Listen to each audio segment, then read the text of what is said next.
¿Alguna vez te has detenido a pensar qué es más peligroso para el bien en el mundo? ¿La malicia, con su rostro frío y calculador, o la estupidez, con su desconcertante e impenetrable certeza? Creemos que nuestro gran enemigo es el mal, la crueldad, la mentira deliberada. Pero, ¿y si te dijera que un teólogo, desde la oscuridad de una celda nazi, nos advirtió que el enemigo más temible, el que realmente permite que la oscuridad triunfe, es algo mucho más común y desarmante? Es la estupidez. Esta no es la estupidez de la ignorancia o de la falta de coeficiente intelectual. No, es una condición moral, una plaga del alma que vemos extenderse hoy como una niebla, asfixiando el diálogo, envenenando las relaciones y derribando los pilares de la razón. Sentimos una frustración profunda, una soledad existencial al intentar navegar un mundo que parece haber renunciado al pensamiento crítico. Dietrich Bonhoeffer, enfrentado a la encarnación del mal, vio con una claridad aterradora que la verdadera catástrofe no nacía del odio de unos pocos, sino de la abdicación mental de muchos. En este viaje que haremos juntos, exploraremos su advertencia, no como una simple teoría filosófica, sino como un espejo en el que se refleja nuestra propia época. Te prometo que, al final, no solo entenderás mejor el mundo que te rodea, sino que encontrarás las herramientas para proteger tu propia mente y tu paz interior. Hacer estos vídeos es mi gran pasión, y tu suscripción es el mayor incentivo que puedo recibir. Si este refugio de reflexión profunda te aporta valor, te pido que hagas clic en el botón de suscribirte para ayudarme a seguir creando este espacio para nosotros. Capítulo 1. El diagnóstico de Bonhoeffer. La estupidez como un defecto moral, no intelectual. Imagina la escena: una celda fría, el eco de las botas de los guardias y un hombre que, en lugar de rendirse a la desesperación, afila su mente para comprender la raíz del mal que lo aprisiona. Ese hombre era Dietrich Bonhoeffer, un pastor y teólogo alemán que participó en la resistencia contra el nazismo. Desde su cautiverio, escribió cartas que se convertirían en un legado de una lucidez sobrecogedora. Fue allí donde formuló su teoría sobre la estupidez, una idea tan potente que resuena en nuestros días con una fuerza profética. Bonhoeffer se dio cuenta de algo fundamental. El nazismo no se sostenía solo por un puñado de líderes malvados y manipuladores. Se alimentaba de algo mucho más extendido: la pasividad y el conformismo de la gente común, incluyendo personas educadas e inteligentes. Esto lo llevó a una conclusión radical. La estupidez que él observaba no era un defecto del intelecto, sino del carácter. No se trataba de que la gente no pudiera pensar, sino de que, por alguna razón, elegía no hacerlo. Según Bonhoeffer, la persona estúpida no es necesariamente alguien con poca inteligencia. De hecho, puede ser brillante en su campo, astuta en sus negocios o culta en las artes. Sin embargo, cuando se enfrenta a una situación que desafía sus prejuicios o el discurso dominante de su grupo, su capacidad de razonar se desvanece. Se atrinchera en eslóganes, frases hechas y consignas que no ha examinado. Se vuelve impermeable a los hechos, irritándose ante cualquier argumento que le exija pensar por sí mismo. Como escribió Bonhoeffer, la estupidez es un enemigo más peligroso del bien que la malicia. ¿Por qué? Porque contra la maldad podemos protestar, podemos combatirla, podemos exponerla, pero contra la estupidez estamos indefensos. El estúpido no escucha razones, simplemente las descarta. Está satisfecho consigo mismo y al sentirse atacado se vuelve peligroso. Esta es una verdad difícil de tragar, porque nos obliga a mirar más allá de las etiquetas fáciles. El problema no es la falta de información. Vivimos en la era de la información. El problema es una especie de pereza moral, una renuncia voluntaria a la facultad más humana que poseemos, el juicio crítico.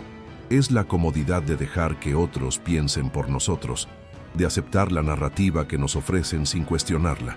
Y en esa comodidad reside el germen de las peores catástrofes. Si esta reflexión inicial ya ha encendido una luz en tu mente, te pido que le des a me gusta, no como un simple clic, sino como una señal de que te niegas a renunciar al pensamiento crítico en un mundo que parece promover lo contrario. Capítulo 2. La psicología del estúpido. ¿Por qué personas inteligentes se rinden a la insensatez? Que personas inteligentes adopten comportamientos estúpidos es una de las paradojas más dolorosas y desconcertantes de la experiencia humana. ¿Cómo es posible que alguien capaz de resolver complejos problemas analíticos o de apreciar la sutileza del arte se convierta en un eco de las consignas más simplistas? La clave, como intuía Bonhoeffer y más tarde exploraría el psicólogo Carl Jung, no reside en la lógica, sino en la psique profunda, en nuestra necesidad primordial de pertenencia. El ser humano es un animal social. Nuestra supervivencia, desde los albores de la humanidad, ha dependido de nuestra capacidad para formar parte de una tribu. El rechazo del grupo era, literalmente, una sentencia de muerte. Este miedo atávico al aislamiento sigue latiendo en nuestro inconsciente colectivo. Cuando un grupo poderoso, ya sea político, social o ideológico, ejerce una atracción magnética, ofrece una identidad, un sentido de propósito y, sobre todo, la seguridad de pertenecer. Para muchas personas, la presión de conformarse es tan abrumadora que anula su capacidad de juicio individual. Carl Jung habló de la sombra, aquellos aspectos de nuestra personalidad que reprimimos por considerarlos inaceptables. Pero también existe una sombra colectiva que se manifiesta cuando un grupo se niega a examinar sus propios prejuicios y dogmas. La persona que sucumbe a la estupidez de la que hablaba Bonhoeffer a menudo lo hace para no tener que enfrentarse ni a su propia sombra ni a la del grupo. Es más fácil adoptar la verdad prefabricada del colectivo que emprender el arduo camino del autoconocimiento y la individuación, el proceso de convertirse en uno mismo que Jung consideraba la tarea esencial de la vida. El individuo inteligente, al unirse a la masa, no pierde su inteligencia, sino que la pone al servicio de la estupidez. Usa su intelecto no para buscar la verdad, sino para justificar las creencias del grupo.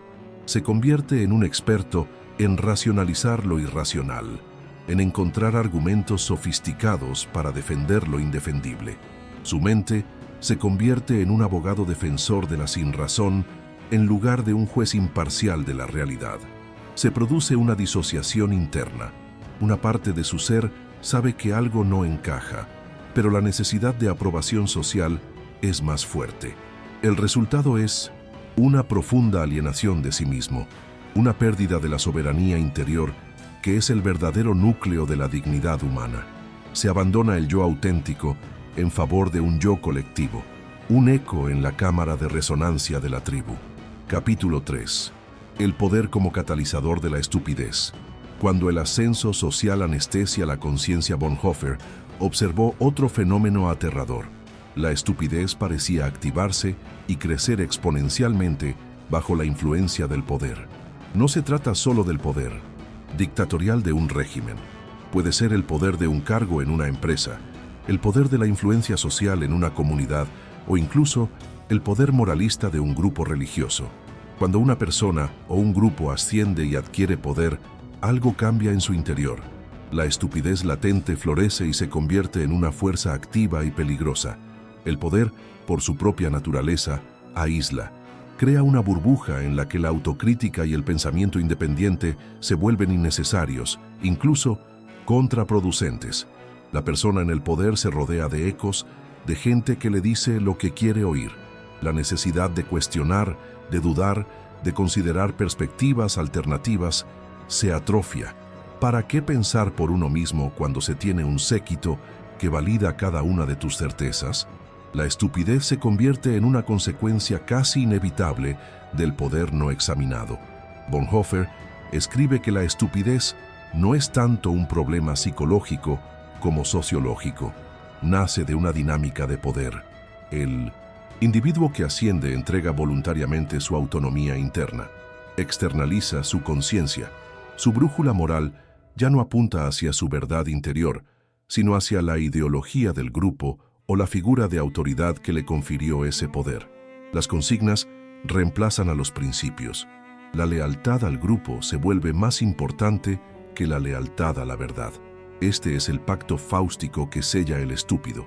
Vende su alma, su capacidad de juicio, a cambio de una porción de poder o de la seguridad que éste promete. Pensemos en ello. ¿Cuántas veces hemos visto a personas sensatas y razonables transformarse al obtener un poco de autoridad? De repente, dejan de escuchar, se vuelven dogmáticos, recitan el manual o el discurso oficial y tratan cualquier cuestionamiento como una afrenta personal, como una traición. Su identidad se fusiona con su posición de poder y cualquier ataque a la ideología del grupo es un ataque a su propio ser. En este estado, la lógica es impotente. Los hechos rebotan en el muro de su certeza autoimpuesta. Se ha producido una anestesia de la conciencia, un vaciamiento del ser interior que es llenado por la voz externa del poder. Esta es la verdadera tragedia.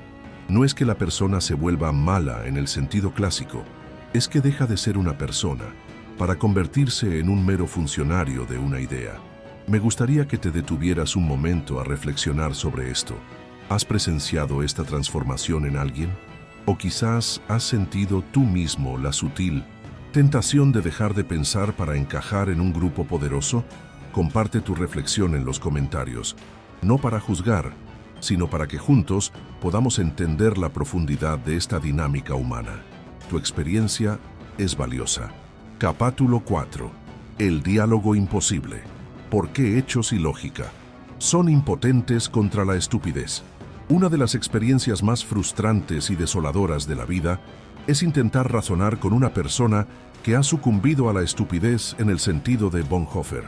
Preparas tus argumentos, reúnes los hechos, apelas a la lógica y al sentido común, solo para encontrarte con un muro de indiferencia, hostilidad o, peor aún, con la repetición mecánica de consignas vacías. Sales de esa conversación sintiéndote agotado, impotente y profundamente solo. ¿Por qué ocurre esto? ¿Por qué la verdad parece no tener poder alguno? La respuesta es tan simple como terrible. No estás dialogando con una persona, sino con un sistema de creencias cerrado. Como nos enseñó Sócrates hace más de 2 milenios, el verdadero diálogo solo es posible cuando ambas partes comparten un compromiso con la búsqueda de la verdad.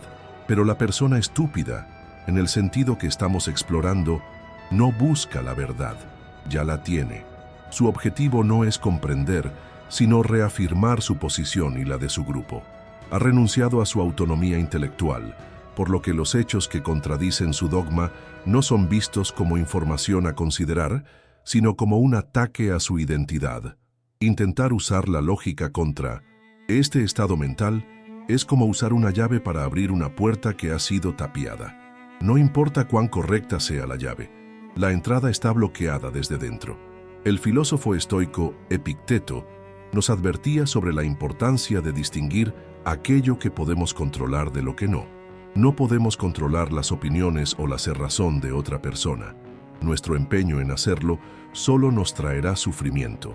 La persona estúpida, nos dice Bonhoeffer, está bajo un hechizo, cegada, abusada y maltratada en su propio ser. Argumentar con ella no solo es inútil, sino que a menudo es contraproducente. Al sentirse acorralada por los hechos, no reflexionará, sino que se atrincherará aún más en su postura, volviéndose más agresiva y dogmática. Reconocer la inutilidad de este diálogo no es un acto de cinismo o de rendición, sino un acto de sabiduría y autopreservación. Es comprender que la batalla no se libra en el campo de la argumentación externa, sino en otro lugar. La dolorosa verdad es que no puedes liberar a alguien que no se da cuenta de que está en una prisión.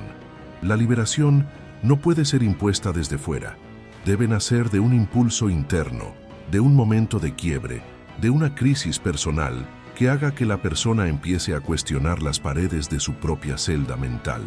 Nuestro papel, entonces, quizás no sea el de derribar sus muros a la fuerza, sino el de mantener nuestra propia luz encendida, nuestra propia razón intacta, como un faro silencioso en la niebla. Capítulo 5. La liberación interior como único antídoto. El llamado de Bonhoeffer a la responsabilidad personal. Si la estupidez es una enfermedad del alma que no puede curarse con argumentos externos, ¿Significa eso que estamos condenados a ver cómo la irracionalidad consume el mundo? No. Bonhoeffer, desde la misma celda donde diagnosticó el problema, también nos ofreció la única solución posible. Y esta solución no es un plan político, ni una estrategia de comunicación, ni una reforma educativa. Es algo mucho más profundo y personal: la liberación interior. Bonhoeffer fue claro: la liberación no puede venir de fuera. El antídoto contra la estupidez no es tratar de educar al estúpido, sino asegurarse de no convertirnos en uno. La única cura es un acto de profunda responsabilidad personal, el despertar de la conciencia individual. La estupidez de la masa solo puede ser vencida por el individuo que se atreve a ser auténticamente él mismo, que se atreve a pensar por sí mismo, incluso cuando es más fácil y seguro unirse al coro. Esta liberación interior es, en esencia, un acto de autorrespeto. Es la decisión de honrar nuestra propia capacidad de razonar, de sentir y de juzgar por encima de la presión del grupo. Es el camino que los filósofos existencialistas como Kierkegaard llamaron el salto de fe hacia uno mismo, un compromiso radical con la propia subjetividad frente a la tiranía de la multitud. Implica cultivar un espacio interior de silencio y reflexión, un santuario en nuestra mente donde las consignas y el ruido del mundo exterior no puedan penetrar. En ese espacio podemos hacernos las preguntas importantes: ¿esto que creo, lo creo porque lo he examinado honestamente o porque me lo han dicho? ¿Esta opinión sirve a la verdad o sirve a mi necesidad de pertenecer? ¿Actúo desde mis principios o desde el miedo a ser diferente? Este camino de liberación no es fácil. Exige coraje, el coraje de estar solo, de ser malinterpretado, de ser etiquetado como un traidor por el mismo grupo que antes te ofrecía seguridad. Pero como nos enseña la sabiduría estoica, la verdadera libertad no reside en la ausencia de dificultades externas, sino en la soberanía sobre nuestro mundo interior. Como dijo Séneca, ningún hombre es libre si no es dueño de sí mismo.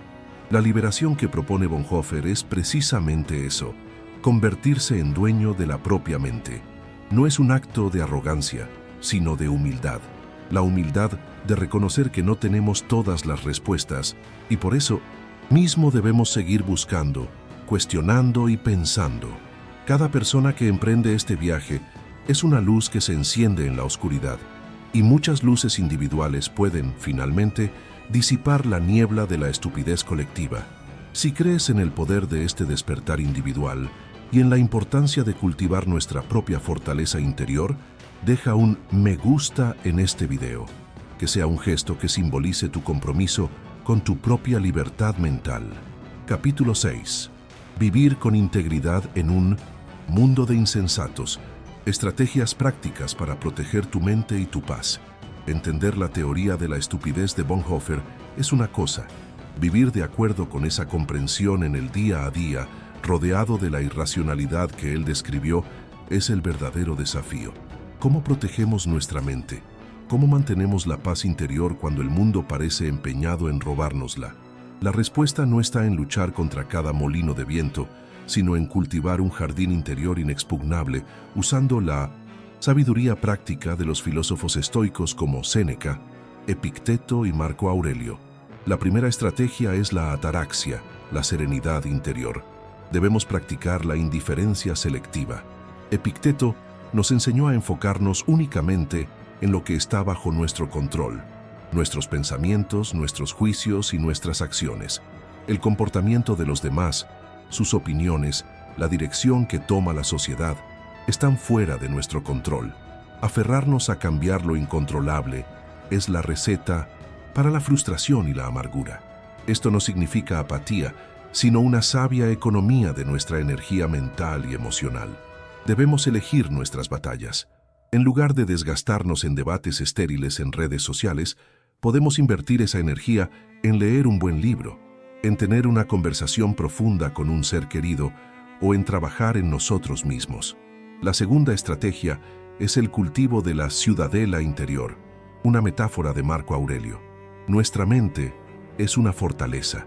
Debemos ser guardianes celosos de lo que permitimos entrar.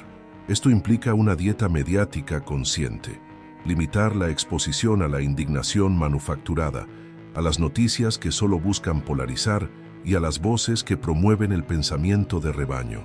En su lugar, debemos nutrir nuestra mente con perspectivas diversas, con historia, con filosofía, con arte, con todo aquello que nos recuerde la complejidad y la belleza del pensamiento humano, en lugar de su versión simplificada y tribal. La tercera, y quizás la más importante, es la práctica de la responsabilidad. Bonhoeffer insistió en que la liberación exige un acto de responsabilidad. Esto significa vivir con integridad, alineando nuestras acciones con nuestros valores más profundos, incluso cuando nadie nos mira. Significa hablar con la verdad, pero también saber cuándo el silencio es la respuesta más sabia y digna. Significa tratar a todos con respeto, incluso a aquellos con los que discrepamos profundamente, no porque aprobemos sus ideas, sino porque nos negamos a rebajarnos a su nivel de irracionalidad. Vivir con integridad es la máxima rebelión contra un mundo de consignas. Es demostrar con el ejemplo que otro modo de ser es posible. Un modo basado en la reflexión, la empatía y la soberanía personal. Estas no son soluciones rápidas, sino una práctica de vida. Es el arte de ser un faro, firme y sereno, sin importar cuán violenta sea la tormenta a nuestro alrededor. ¿Cuál de estas estrategias resuena más contigo en este momento de tu vida? ¿Hay alguna práctica que ya utilices para proteger tu paz interior? Me encantaría leer tu experiencia en los comentarios. Al compartir, no solo nos inspiramos mutuamente, sino que creamos una comunidad de individuos comprometidos con la lucidez y la integridad. El legado de Bonhoeffer y nuestro desafío. Hoy, el despertar de la conciencia como acto de coraje. Hemos viajado al corazón de una de las ideas más inquietantes y liberadoras del siglo XX, la advertencia de Dietrich. Bonhoeffer sobre la estupidez no es una reliquia histórica, es un diagnóstico preciso de nuestro tiempo. Nos ha mostrado que el verdadero peligro no siempre lleva el rostro del mal, sino a menudo la máscara vacía de la certeza irreflexiva. Hemos visto cómo la presión del grupo y la seducción del poder pueden hacer que incluso las mentes más brillantes renuncien a su don más preciado, el pensamiento crítico. Pero más allá del diagnóstico, hemos encontrado un camino que no conduce a la confrontación externa, sino a la liberación interior. La solución de Bonhoeffer es un llamado a la responsabilidad personal, un recordatorio de que la batalla más importante no se libra en la plaza pública, sino en el silencioso santuario de nuestra propia conciencia. Proteger nuestra mente, cultivar nuestra paz y vivir con integridad no son actos de egoísmo, sino la forma más potente de resistencia contra la marea de la insensatez. Son un servicio al mundo. El legado de Bonhoeffer no es un mapa con todas las respuestas, sino una brújula que apunta hacia la dignidad humana. Nos desafía a cada uno de nosotros a ser los guardianes de nuestra propia mente, a elegir la difícil libertad del pensamiento individual sobre la cómoda seguridad del rebaño. En un mundo que nos empuja a reaccionar, a odiar y a simplificar, el acto más radical y valiente es detenerse, reflexionar y elegir conscientemente quiénes queremos ser. La verdadera batalla, al final, no es contra la estupidez de los otros, sino por la preservación de nuestra propia humanidad. Si este viaje ha significado algo para ti, si ha plantado una semilla de reflexión o te ha dado una herramienta para encontrar más paz, te pido una vez más que te suscribas al canal. Tu apoyo es lo que me permite seguir construyendo este espacio de pensamiento profundo. Juntos, podemos ser una comunidad que elige la conciencia sobre la consigna. Gracias por tu tiempo y tu atención.